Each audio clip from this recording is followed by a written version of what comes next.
Hello students. बेटा आज कुछ और क्वेश्चन डिस्कस करेंगे इस एक्सरसाइज के। जैसे हमारे पास क्वेश्चन है, a diet is to contain at least 80 units. तो at least 80 units of vitamin A and 100 units of vitamin minerals. तो एक तो यहां पे हमें बोला गया है कि at least 80 unit vitamin A के और 100 यूनिट मिनरल्स के two foods F1 and F2 are available. किसकी बात की गई है? दो फूड्स हैं F1 F2, vitamin and minerals. Food F1 cost ₹4 per unit और F2 की कॉस्ट हमारे पास गिवन है ₹6 पर यूनिट। और साथ में हमें कुछ कंडीशन दे दी हैं। तो स्टूडेंट क्वेश्चन स्टार्ट करते हैं। यहां पे एक तो दो तरह के फूड की बात की गई है, F1 फूड और F2 फूड। विटामिन मिनरल्स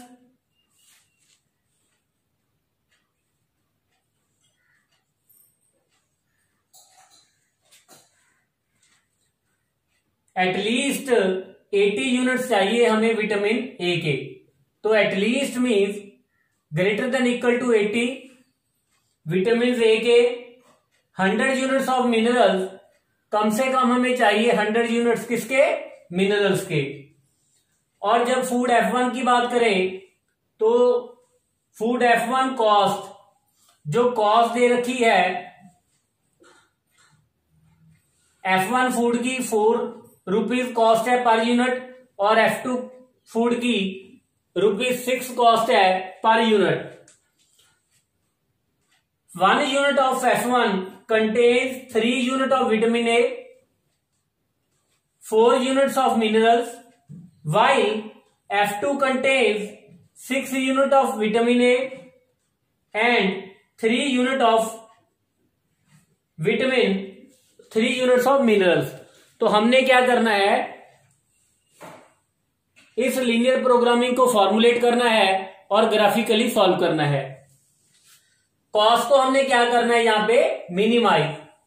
तो अगर ये हमारी कॉस्ट दे रखी है 1 यूनिट की, तो अगर हम F1 फूड के X यूनिट प्रोड्यूस करें, F1 फूड के X यूनिट प्रोड्यूस करें और F2 फूड के Y यूनिट प्रोड्यूस करें, तो जो मिनिमम कॉस्ट हमारे पास आएगी 4x plus 6y subjected to the constraints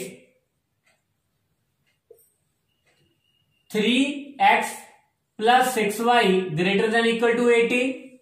क्योंकि एक यूनिट में F1 के एक यूनिट में 3 units of vitamin A use होते हैं। तो अगर हमने X यूनिट प्रोड्यूस किए F1 के, तो हमारे पास कितने यूनिट कंज्यूम हो गए? 3x। तो 3x plus 6y greater than equal to 80, 4x plus 3y greater than equal to 100 as well as x और y के हमारे पास greater than equal to 0। अब इस प्रॉब्लम को हम ग्राफिकली सॉल्व करेंगे।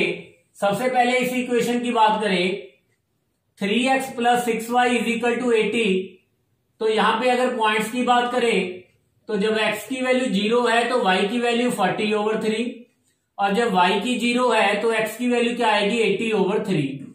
और सिमिलरली सेकंड इक्वेशन में, जब सेकंड इक्वेशन की बात करेंगे तो अगर x की वैल्यू 0 है तो y की वैल्यू 100/3, और जब y की 0 है तो x की वैल्यू क्या आएगी? 25।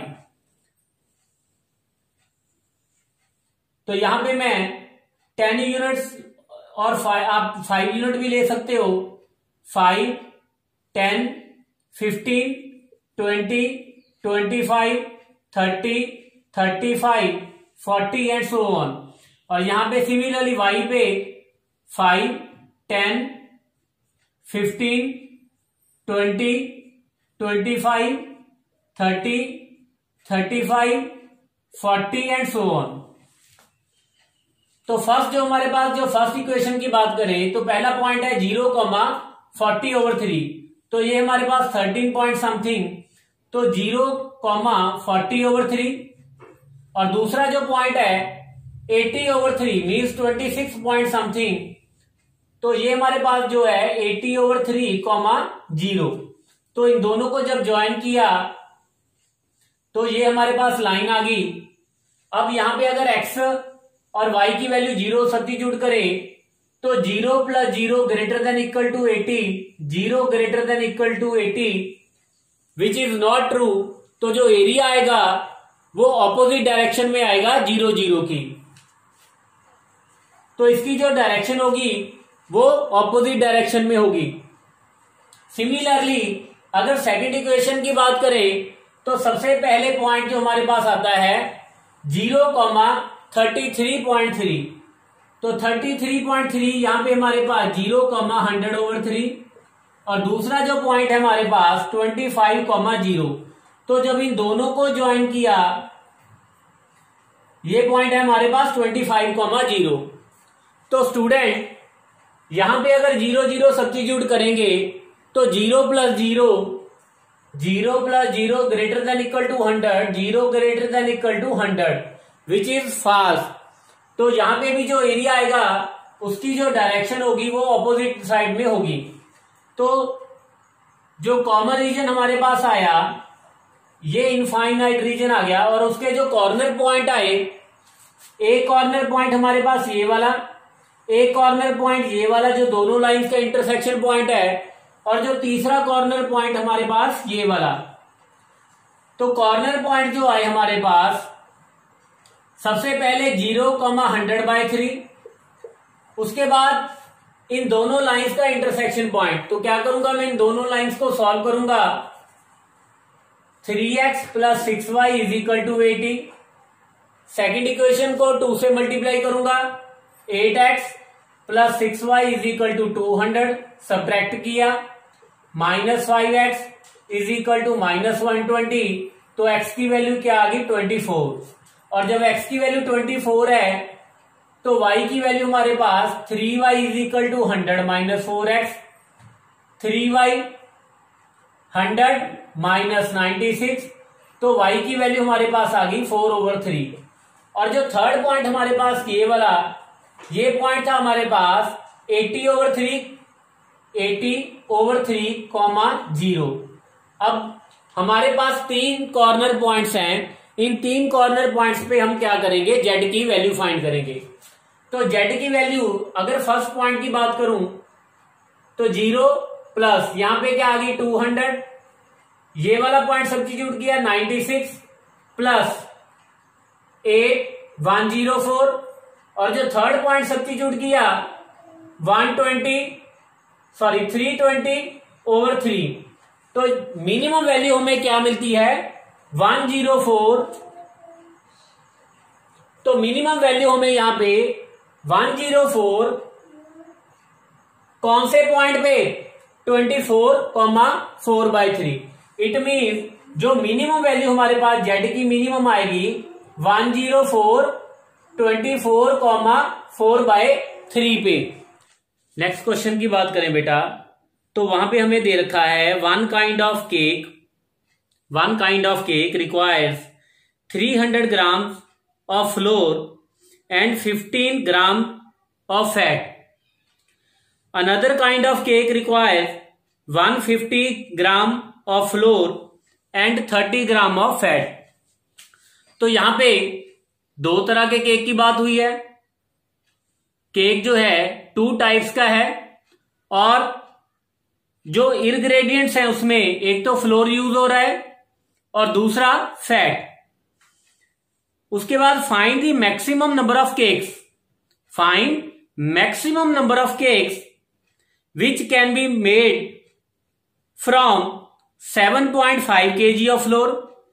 जो हमारे पास जो फ्लोर अवेलेबल है वो कितना है मैक्सिमम 7.5 kg, और जो फैट हमारे पास है अवेलेबल वो कितनी है maximum 600 grams. Assuming that there is no shortage of the other ingredients used in making the cakes, so make it as an LPP and solve it graphically. तो यहां पे 2 तरह के केक की बात हुई है। केक 1 एक पहली टाइप का और दूसरी टाइप का केक, फ्लोर, फैट, और जो हमने मैक्सिमाइज किस करना है वो करना है maximum number of cakes. Number of cakes maximize किसको करना है? Number of cakes. तो स्टूडेंट सबसे पहले इसका टेबल फॉर्म करेंगे।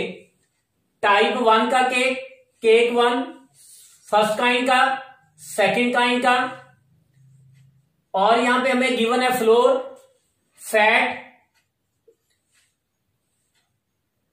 तो जो फर्स्ट काइंड का केक है उसमें कितना फ्लोर यूज होता है?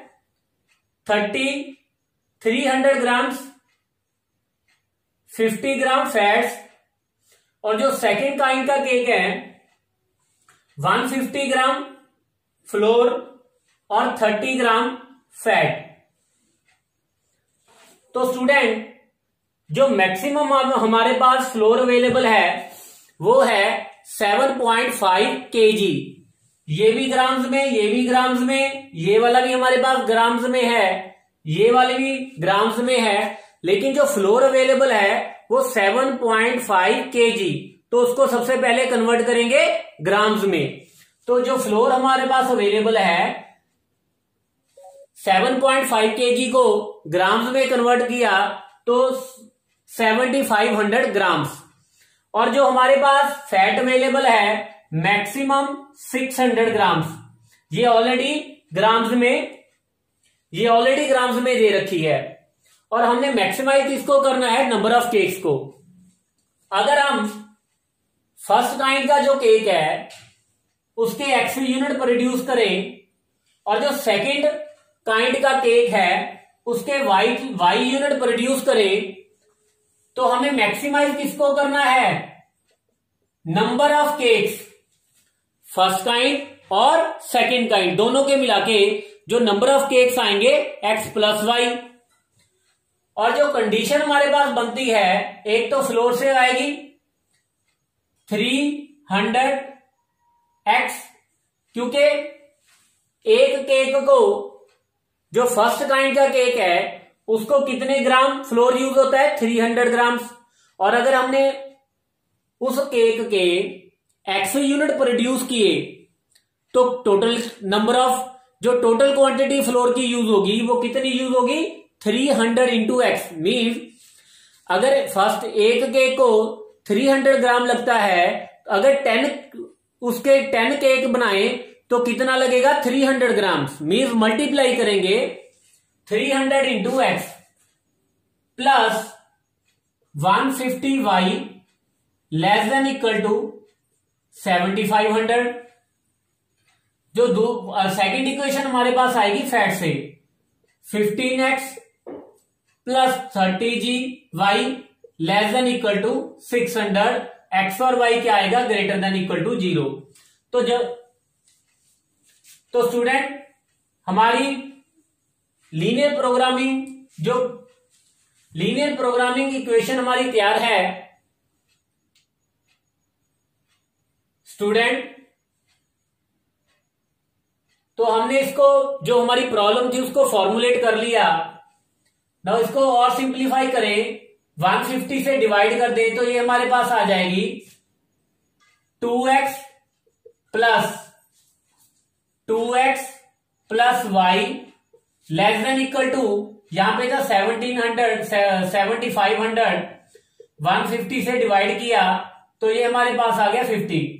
और सेकंड इक्वेशन को 15 से डिवाइड करें तो x plus 2y less than equal to 40। तो यहां पे हमारे पास x plus 2y less than equal to 40। तो स्टूडेंट अब इसको ग्राफिकली सॉल्व करेंगे। अगर फर्स्ट कंस्ट्रेंट से पॉइंट फाइंड करें x x की वैल्यू 0 है तो y की 50, y की 0 है तो x की वैल्यू क्या आएगी? 25। 2x plus Y is equal to 50। Similarly second equation की बात करें तो यहां पे अगर x की वैल्यू 0 है तो y की 20, y की 0 है तो x की क्या आएगी? 40।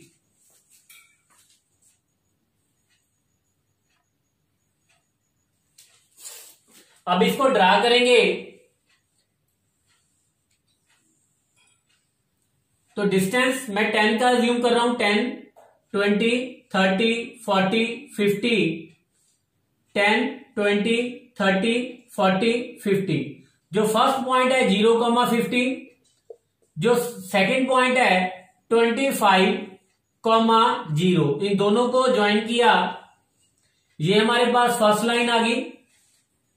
फर्स्ट लाइन 0, 0 सब्स्टिट्यूट किया, 0 + 0 <= 50 विच इज ट्रू, तो जो एरिया आएगा वो टूवर्ड 0, 0 आएगा। अगर सेकंड कंस्ट्रेंट की बात करें तो 0,20 हमारे पास ये वाला पॉइंट 0,20 और जो सेकंड पॉइंट है 40,0, इन दोनों को ज्वाइन कर देंगे तो सेकंड कंस्ट्रेंट आएगा। यहां पे भी अगर 0, 0 सब्स्टिट्यूट करें तो 0 + 0 <= 40, 0 <= 40 विच इज ट्रू, तो यहां पे भी जो एरिया आएगा वो टुवर्ड 0, 0। तो जो कॉमन हमारे पास रीजन आया वो ये वाला रीजन। कॉर्नर पॉइंट, अगर कॉर्नर पॉइंट्स की बात करें, एक तो 0, 0, दूसरा कॉर्नर पॉइंट 25,0, अब तीसरा जो कॉर्नर पॉइंट है इन दोनों को सॉल्व करके आएगा, तो इसको 2 से मल्टीप्लाई करूं, 2x + y = 50, 2 से मल्टीप्लाई किया = 80, सब्ट्रैक्ट किया, यहां पे -3y = -30, तो y की वैल्यू हमारे पास क्या आ गई 10, और जब y की वैल्यू 10 है तो x की वैल्यू क्या आएगी 20। तो तीसरा जो कॉर्नर पॉइंट हमारे पास क्या आ गया 20,10, और जो थर्ड पॉइंट आया, जो फोर्थ पॉइंट आया वो आया हमारे पास 0,20। अब 4 कॉर्नर पॉइंट्स, चारों पॉइंट्स पे हम क्या करेंगे, z की वैल्यू फाइंड करेंगे। तो z की वैल्यू यहां पे क्या आई, z में सब्स्टिट्यूट किया 0, 25,0 25, 20,10 किया तो 30, 0,20 किया तो 20, तो हमारे पास जो मैक्सिमम वैल्यू z की आ रही है वो 30 आएगी। कौन से पॉइंट पे, 20,10 पे। तो इसका मतलब ये हो गया, अगर हम फर्स्ट काइंड के 20 केक बनाएं, सेकंड काइंड के 10 केक्स बनाएं, तो हमें maximum number of cakes available होंगे।